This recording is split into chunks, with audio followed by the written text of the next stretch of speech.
Engineering Magic in Kitsune, Ch.4, Bargain.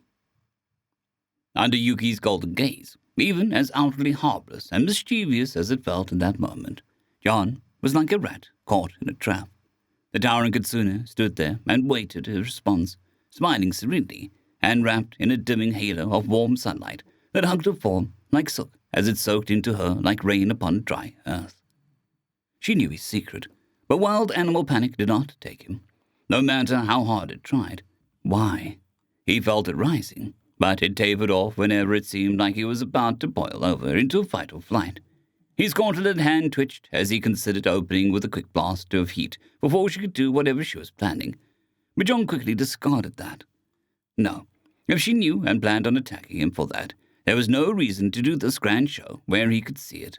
After all, if she intended to power up and kill him with some sort of solar-powered magic, she could have easily done that when he wasn't paying attention inside and hit him from behind when he went to check on her. What was her game?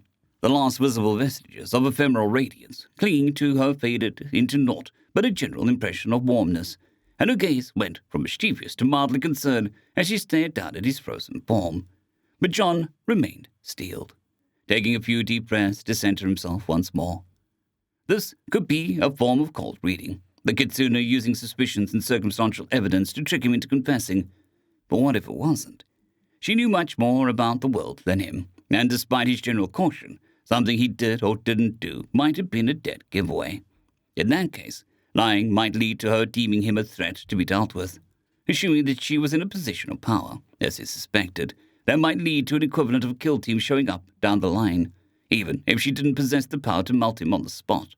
Still, not lying might lead to the same, and he had seen a few of the richer-looking villagers folk throw fireballs before. Given historical precedent, they felt almost guaranteed nobility had access to more potent magic than common folk. The same way they had better food, equipment, and education. His hesitation probably told her that all she needed to know regardless.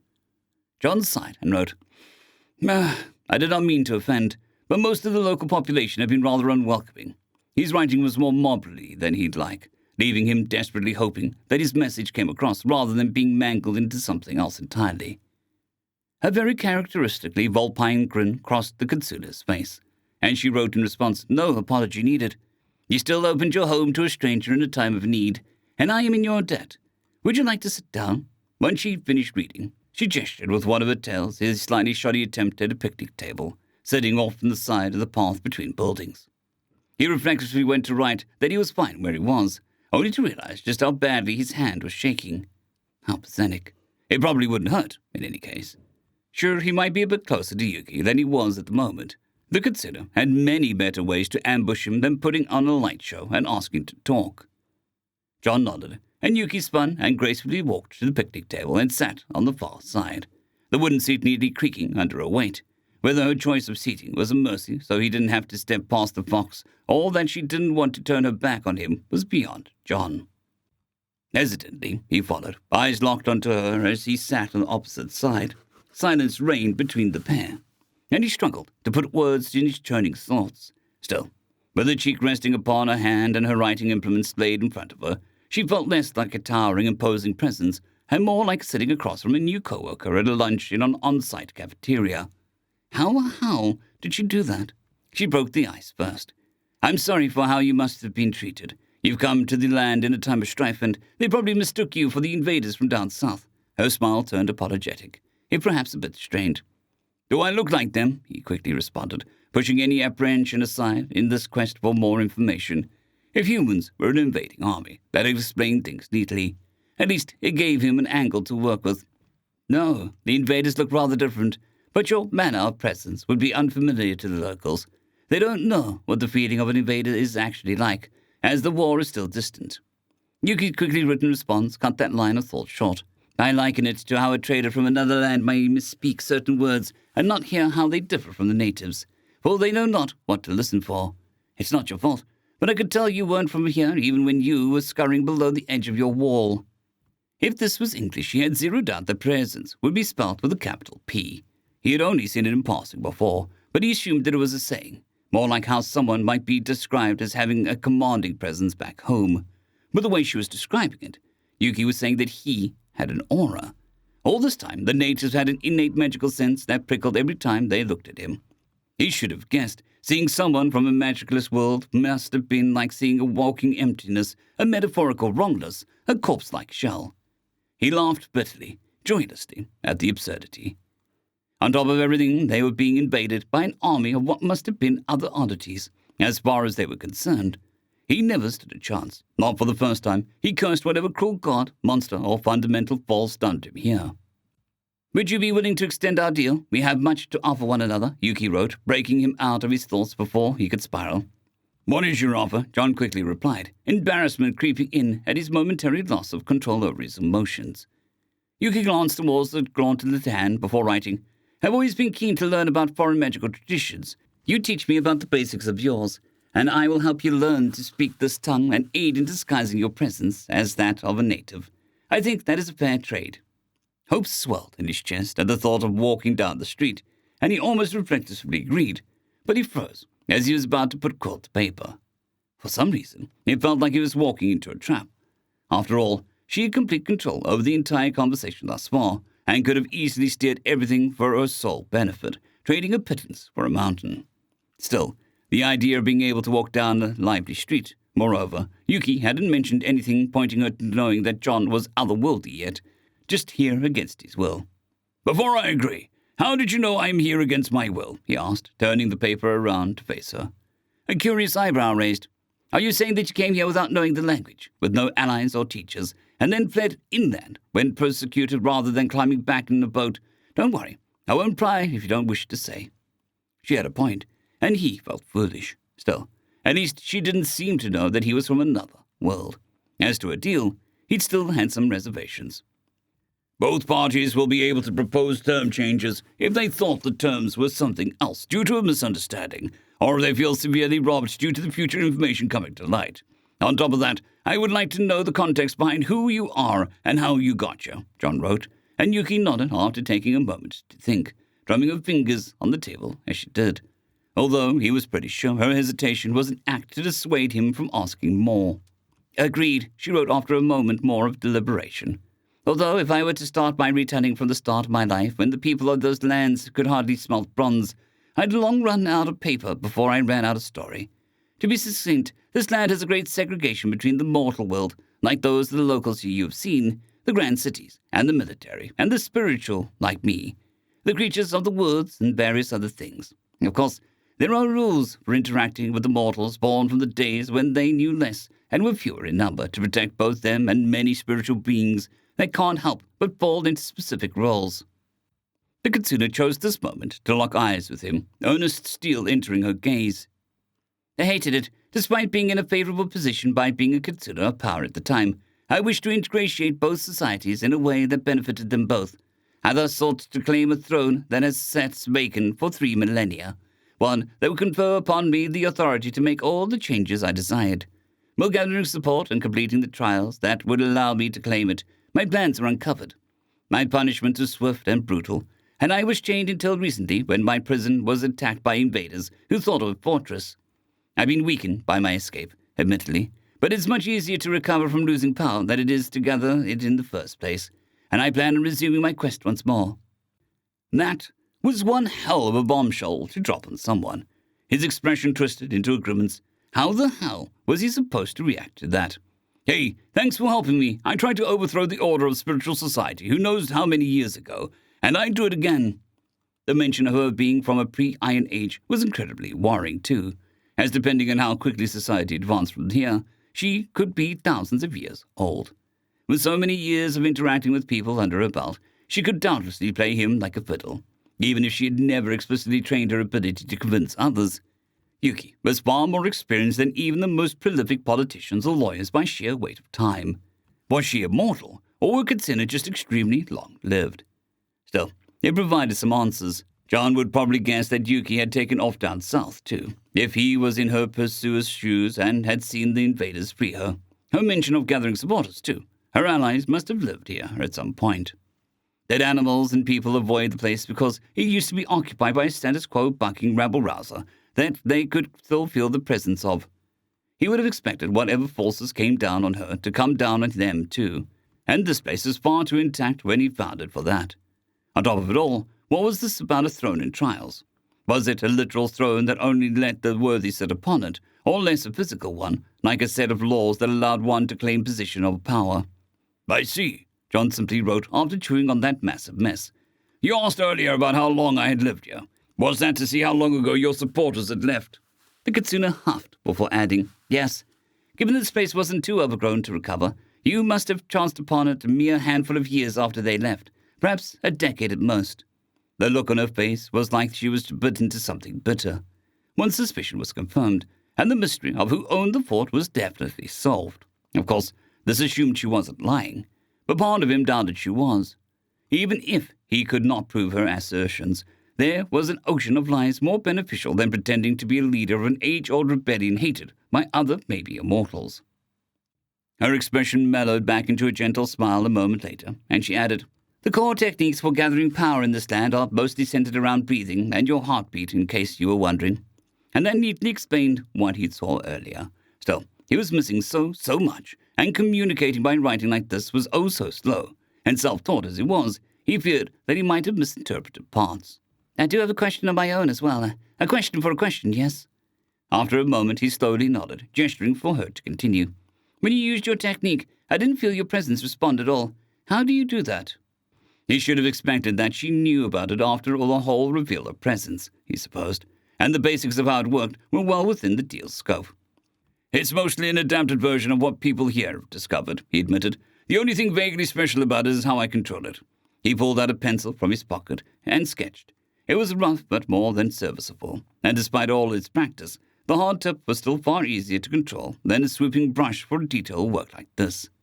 John needed no reference. He had spent too many days staring at other drawings of the strange Klein bottle-esque shape containing yet more strange structures. "I found this shape described in a book as a way to use one's internal magic to start a fire or heat something up. Take internal magic, shape it into this shape. Use the first half to filter out everything but flame-aspected, flowing magic. Move the constructs to your hands, aim at something, and release the seal at the end to release until it runs out of power and disperses." Next, he drew the internals of the heat-focus pattern Echo Iteration 08. In some ways, it was more straightforward, as there was no need for a bulky purifying apparatus due to his glove doing that work. In others, it was more complex, as he couldn't rely on innate ability to adjust as needed like a native probably could, so everything had to be calculated ahead of time. Thank fuck for calculus, and thank fuck for the fact that his former math teachers would have never heard him say that. "I changed the design some, but it can do more now rather than needing the whole different shape to work on something in the distance or higher power," John explained, still slightly annoyed by all the points in the original design that broke down if you put too much more than a few matches worth of power into them. "The allowance for error is tighter, but I only have to carve it out of a lightly magical crystal once, so that's not a concern. I filled the empty gaps with a mixture that is more or less neutral to magic for strength, so it doesn't break. And also added some spikes off of it, where I wanted magic to be able to enter. Then I cast the whole thing in a treated sap that inhibits magic that I found in another book, and carved it into a sphere. The result is a small sphere that I could use to do magic by putting the appropriate types of varying amounts in the input slots I left." He was still proud of himself for figuring out finger-based inputs, even if it doubtlessly lacked the dexterity of someone able to do all this internally with their mind. A lot of work went into making a large marble shoot heat. He followed up with a quick sketch of his glove's internals, from the thin metal wires connecting to his fingers, to switches in his glove to the safety switch, to the gold power flow channels, to each of the crystal batteries aligned to one of the fundamental elements, to the ambient magic condenser, and finally, to the nightmarishly complicated intake filter made out of various plants aligned to each of the same 8 elements. It was all there. John turned it around for Yuki to read, letting the Kitsune scan the suddenly rather long document. Her brow furrowed, and a slight frown wormed onto her face as she read it over a few times, eyes occasionally darting to his sketches. Her frown only deepened, and he couldn't help but start to get nervous. Were his sketches too messy? "I think the concept you are describing might not be clear to me," she admitted after a minute of thought and rereading. Yeah.